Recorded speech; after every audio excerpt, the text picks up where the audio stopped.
আজকের ভিডিওতে আমি তোমাদের নিয়ে যাব এক জগন্নাথ মন্দির। নতুন গড়ে ওঠা এই মন্দির দেখে মনে হবে যেন এক রাজপ্রাসাদ। মন্দিরের পাশে রয়েছে আরও বেশ কিছু সুন্দর মন্দির। ভবিষ্যতের ইতিহাসের সৃষ্টি করতে চলেছে কলকাতার বুকে এই জগন্নাথ মন্দির, যা আমার আপনার পরবর্তী প্রজন্মের কাছে দর্শনীয় স্থান হয়ে থাকবে। বাই দ্য ওয়ে, তোমরা যারা আমায় চেনো না তাদের বলি আমি সৌমতি।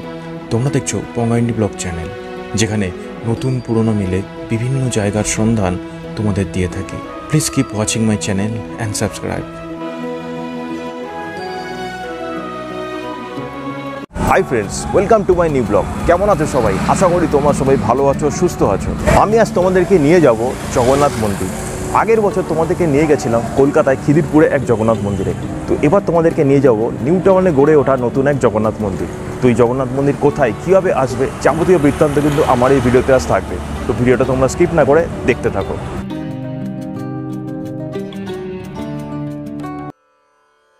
মন্দিরে ঢোকার মুখে আছে এক বট ও অশ্বত্থ গাছ। প্রচলিত কথায় শোনা যায় বট ও অশ্বত্থ গাছের বিয়ে দেওয়া হয় যখন তারা একসাথে থাকে, আর তাতে মানুষ সুতো বেঁধে মানত করে। এখানে বসে তীব্র গরমেও গরম লাগবে না তোমাদের, কারণ এত সুন্দর মৃদুমন্দ হাওয়া এখানে চলছে। মন্দিরটি এখনও তৈরি হচ্ছে এবং এখনও অনেক কাজ বাকি আছে মন্দিরটি পুরোপুরি সম্পন্ন হতে। ফাঁকা মাঠের মধ্যে এই মন্দিরটি গড়ে উঠেছে, তাই বাঁদিকে ফাঁকা মাঠ আর ডান দিকে নিউ টাউনের ফ্ল্যাটগুলি দেখা যায়। মন্দিরের প্রবেশের মুখে শুনলাম খোল করতালের আওয়াজ এবং কীর্তনের শব্দ, যা এখানেও ভেসে আসছে।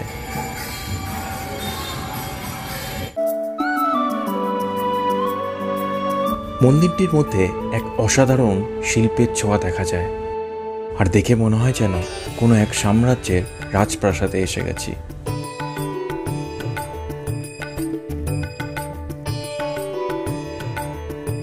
খোলা আকাশের নিচে মন্দিরের রূপ অসাধারণ লাগে। মন্দিরে যেন চারিদিকে নানান রঙের খেলা। ক্যামেরার চোখ ছেড়ে নিজের চোখে দেখলে এই মন্দিরের সৌন্দর্য যেন আরও বেশি নজর কাড়ার মতো।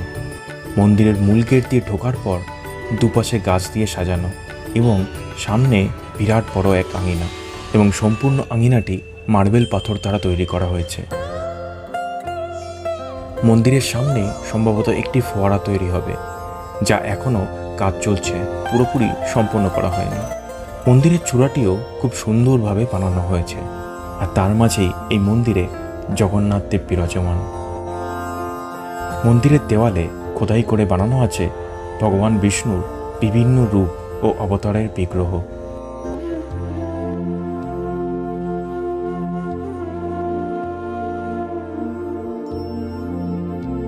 মূল মন্দিরের দুই পাশের দেওয়ালে রয়েছে বিভিন্ন চিত্র এবং মূর্তি।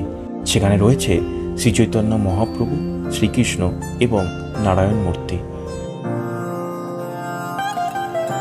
মন্দিরের প্রবেশদ্বারে রয়েছে একটি সিংহ মূর্তি।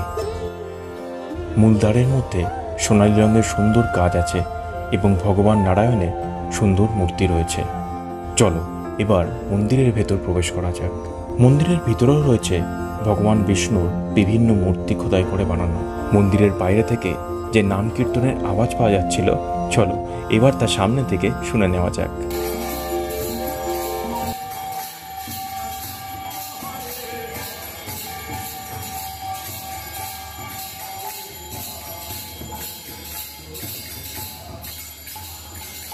এক পাশে যেমন নাম কীর্তন চলছে, আরেক পাশে ঠিক তেমনি চলছে প্রভু জগন্নাথের আরতি, ঠিক দুপুর 1:30। এরপর 10 মিনিটের জন্য প্রভু জগন্নাথকে ভোগ দিয়ে গর্ভগৃহদ্বার বন্ধ করা হয়।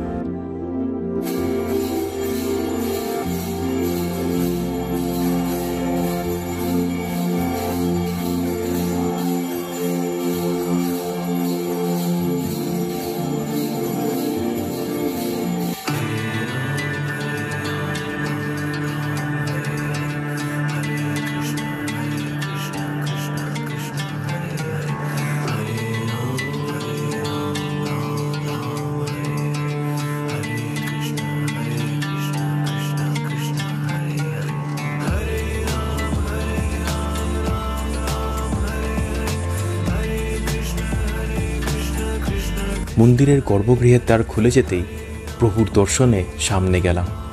এখানে প্রভু জগন্নাথ, বলরাম, সুভদ্রা মূর্তি যেমন সুন্দর তেমনি সুন্দর তার পোশাক, এবং উপরে ঝাড়বাতিটু খুব সুন্দর। গর্ভগৃহ দ্বারের বাঁদিকে রয়েছে বজরংবলীর একটি সুন্দর মূর্তি। প্রতিটি মূর্তির উপর রয়েছে কিন্তু একটি করে সুন্দর এক ঝাড়বাতি। গর্ভগৃহ দ্বারের ঠিক ডান দিকে রয়েছে প্রভু শ্রীরাম, লক্ষ্মণ এবং মা সীতা, এবং তাদের দিকে হাঁটু গেড়ে প্রণামরত বজরংবলীর একটি ছোট মূর্তি।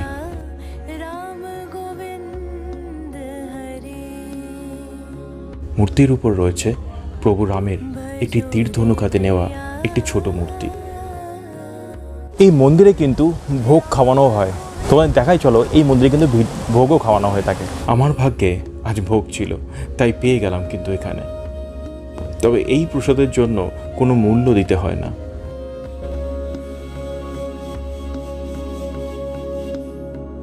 মন্দিরের বাইরে রয়েছে আরও সুন্দর কিছু মন্দির। এর মধ্যে উল্লেখযোগ্য এই কালী মন্দির, যা হাজরা কালীবাড়ি নামে পরিচিত।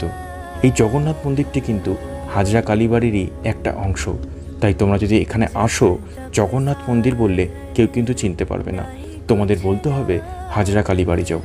তাই তোমরা এই মন্দির আসার জন্য ল্যান্ডমার্ক অবশ্যই হাজরা কালীবাড়ি বলতে পারো। এই মন্দিরটি নতুনভাবে গড়ে ওঠায় এখনও কিন্তু অনেক মানুষ এই মন্দিরটির ব্যাপারে জানে না। ইনফ্যাক্ট এই মন্দিরটি এখনও আন্ডার কনস্ট্রাকশন রয়েছে। তো তোমরা যদি ভিডিওটাকে শেয়ার করে দাও তাহলে অনেক বেশি মানুষ কিন্তু এই মন্দিরের ব্যাপারে জানতে পারবে।